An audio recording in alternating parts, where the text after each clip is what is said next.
Hi friends, இன்னைக்கு நம்ம இந்த சீரிஸோட அடுத்த எபிசோட தான் பார்க்க போறோம். இந்த எபிசோடோட ஓப்பனிங்ல ஹாங் பெட்ல படுத்துக்கிட்டு இருக்கா. போயா பக்கத்துல நின்னுட்டு கையை பிசைஞ்சுக்கிட்டு இப்போ உனக்கு ரொம்ப குளிர்தான்ற மாதிரி கேட்டுக்கிட்டு இருக்க. அதை கேட்ட ஹாங்கும் அதெல்லாம் ஒன்றும் இல்லை, நீ தான் என்ன சரி பண்ணிட்டு இப்போ நான் ஆரோக்கியமா இருக்கேன்ற மாதிரி சொல்லிக்கிட்டு இருக்கா. அதை கேட்ட போயாவும் நீ நல்லா தானே இருக்க, அப்புறம் எதுக்காக டாக்டர் கிட்ட உனக்கு உடம்பு இல்லைன்னு நாடகம் ஆடிக்கிட்டு இருக்கன்ற மாதிரி கேட்க, அதை கேட்ட போயாவும் ஒரு மனுஷனுக்கு உடம்பு இவ்வளவு சீக்கிரம் சரியாச்சுன்னா என்ன மனுஷ பிறவியே இல்லைன்றவாங்க, அதான் இப்பெல்லாம் சொன்னேன்னு சொல்றா. அப்போ போயாவும் நான் கூட வேற ஏதோ காரணமா இருக்கும்னு நினைச்சு ரொம்ப பயந்துட்டேன்ற மாதிரி சொல்லிக்கிட்டு இருக்க.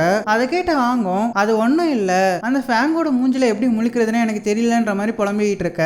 அதை கேட்ட போய் நீ எதுக்கு எவ்வளவு பயப்படுற, உன் மேலதான் எந்த தப்பும் இல்லையன்ற மாதிரி சொல்லிக்கிட்டு இருக்கா. இதே நேரத்துல இன்னொரு பக்கம் ஹாங்கோட அண்ணன் லூலி ஃபேங்கையும் அந்த டாக்டரையும் ஹாங்க இருக்க ரூம் பக்கமா வாங்க வாங்க இந்த பக்கமா வாங்கன்ற மாதிரி கூப்பிட்டு வந்துட்டு இருக்கான். இவங்க வரத பார்த்து ஹாங்கும் போர்வை இழுத்து மூட்டு தூங்குற மாதிரி நடிச்சுக்கிட்டு இருக்கா. இதுக்கப்புறமா அந்த லூலியும் அந்த ரூமுக்குள்ள வந்து என் தங்கச்சின்னு அழுதுகிட்டு இருக்கான். இன்னொரு பக்கம் அந்த ரூம் வாசல்ல ஃபேங் ஒளிஞ்சுகிட்டு இருக்க. அந்த டாக்டரும் ஏண்டா நீ உள்ள போலையான்ற மாதிரி கேட்டுக்கிட்டு இருக்க. ஐயோ வேண்டாம் டாக்டர்ன்ற மாதிரி அவனும் கையாட்டிக்கிட்டு இருக்கான். இன்னொரு பக்கம் அந்த லூலி ஹாங்க பார்த்து நீ எவ்வளவு கோவமா இருக்கன்னு தெரியுது, உன்னை நீயே காயப்படுத்திக்கிற அளவுக்கு கோவமா இருக்க, ஆனா என்னால கொஞ்ச நாளைக்கு உன் கூட இருந்து உன்னை பாத்துக்க முடியாது, டாக்டர் வேற உன்னை ரெஸ்ட் எடுக்க சொல்லியிருக்காரு, அதனால எனக்கு பதிலா அந்த ஃபேங் தான் உன்னை பாத்துப்பான்ற மாதிரி சொல்லிக்கிட்டு இருக்க.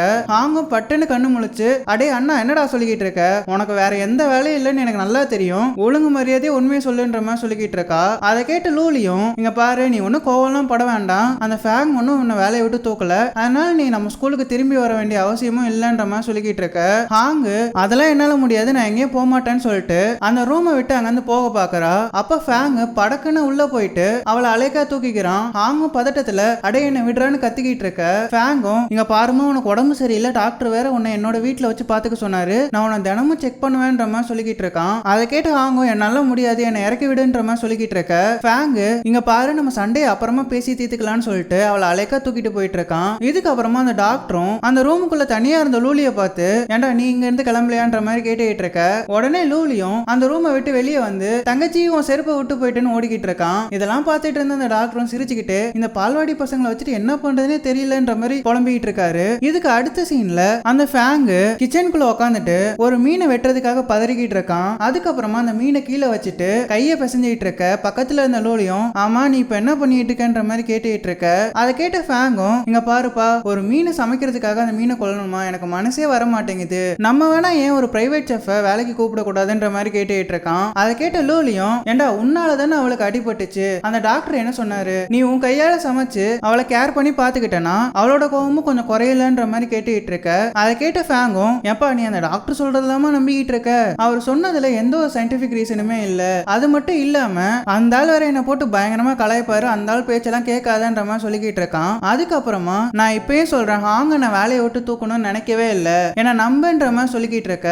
லூலியும் நீ அவளை வேலையை விட்டு தூக்க நினைக்கலனா நீ எங்களோட ஸ்கூலுக்கு வந்தது அவளை வேலைக்கு திரும்ப வர சொல்றதுக்கான்னு கேட்டுட்டு இருக்கான். அதை கேட்ட ஃபேங்கும் ஆமான்னு தலையாட்ட.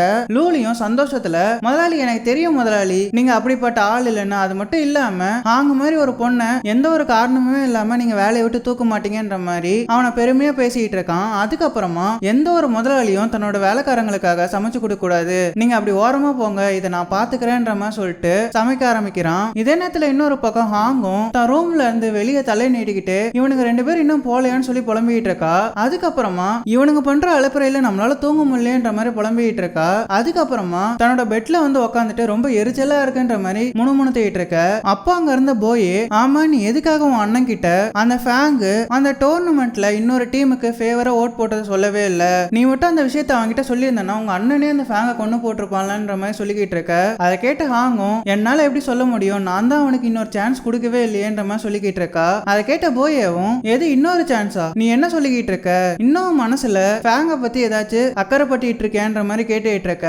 ஹாங்கும் நீ என்ன உளறிக்கிட்டு இருக்க, என்னால எப்படி அது முடியும், அவன் அநியாயமா இன்னொரு டீமுக்கு ஃபேவரா ஓட் போட்டு என்ன தோக்கடிச்சான், அது மட்டும் இல்லாம என்ன வேலையை விட்டு துரத்தின ஒரு மோசமான பாஸ், அவனுக்கு அக்கறைப்பட நான் என்ன முட்டாளன்ற மாதிரி சொல்லிக்கிட்டு இருக்கா. அதை கேட்ட போய் ஆனா நீ இதுக்கு முன்னாடி நடந்துகிட்டது அப்பெல்லாம் எனக்கு தெரியல, அப்புறம் எதுக்காக நீ அந்த ஃபேங்கை காப்பாத்துறதுக்காக அந்த அடியை நீ வாங்கிக்கிட்டன்ற மாதிரி கேட்டுட்டு இருக்க.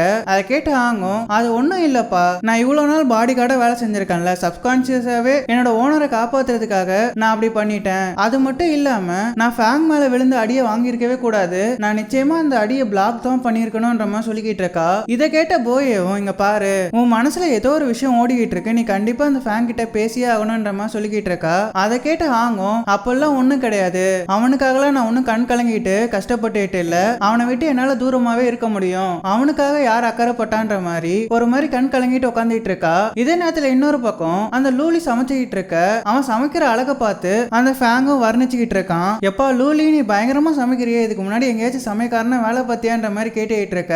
அதை கேட்ட லூலியும் ஐயா எல்லா ஏரியாலையும் கில்லி இல்லன்ற மாதிரி சொல்லிக்கிட்டு இருக்கான். அதுக்கப்புறமா ஃபேங்க பார்த்து நீங்க போயிட்டு ஹாங் எந்திரிச்சிட்டாலான்னு பாருங்க, நான் இன்னும் கொஞ்ச நேரத்துல வேலையை முடிச்சிடறேன்ற மாதிரி சொல்ல, ஃபேங்கும் சரி நான் அவளை போய் பாக்குறேன்னு சொல்லிட்டு அங்கிருந்து போறான். இவன் வர சத்தத்தை கேட்டவனே ஹாங்கும் படக்குன்னு கண்ணை மூடி தூங்குற மாதிரி நடிச்சுக்கிட்டு இருக்கா. ஃபேங்கும் கதவை தட்டி பாக்குறான், யாரும் திறக்கல. இவனும் அந்த கதவை திறந்துகிட்டு உள்ள வரான். உள்ள வந்து பார்த்தா ஹாங் நல்லா தூங்கிட்டு இருக்க. இவ எதுக்காக இவ்வளவு நேரம் தூங்கிட்டு இருக்கா, ஒருவேளை இவளுக்கு உடம்பு சரியில்லையோன்னு சொல்லிட்டு அவன் நெத்தில எல்லாம் கையை வச்சு பார்த்துட்டு இருக்கான். அதுக்கப்புறமா தெர்மோமீட்டரை வச்சு டெம்பரேச்சர் எல்லாம் செக் பண்ணிட்டு இருக்கான். ஆனா அவன் நார்மலா தான் இருக்கா. இதுக்கப்புறமா ஃபேங்கும் ஹாங்கோட முகத்துக்கிட்ட வந்து சிரிச்சுக்கிட்டு இருக்கான். அதுக்கப்புறமா அவ கொண்டையில கையை வச்சு அழுத்தி பார்த்து சிரிச்சுக்கிட்டு இருக்கான். இதையெல்லாம் அந்த ரூம்ல இருக்க போயவும் பார்த்துக்கிட்டு இருக்கா. இவனும் ஹாங்கோட மூஞ்சிய பார்த்து ரசிச்சுக்கிட்டு இருக்க. அந்த லூலியும் இன்னும் 10 நிமிஷத்துல சமையல் முடிஞ்சிடும், ஹாங் எந்திரிச்சிட்டாலா இல்லையான்ற மாதிரி கேட்டுக்கிட்டு இருக்க.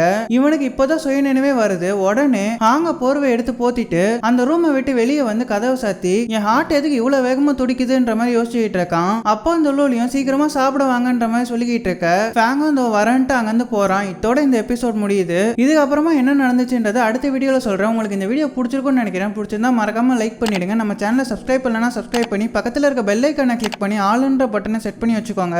அப்பதான் நான் போற ஒவ்வொரு வீடியோஸும் உங்களுக்கு உடனே நோட்டிபிகேஷனா வந்து சேரும். நான் உங்களை ஒரு நல்ல வீடியோல எடுத்து சந்திக்கிறேன். அது வரைக்கும் ஹேவ் ஃபன் गाइस.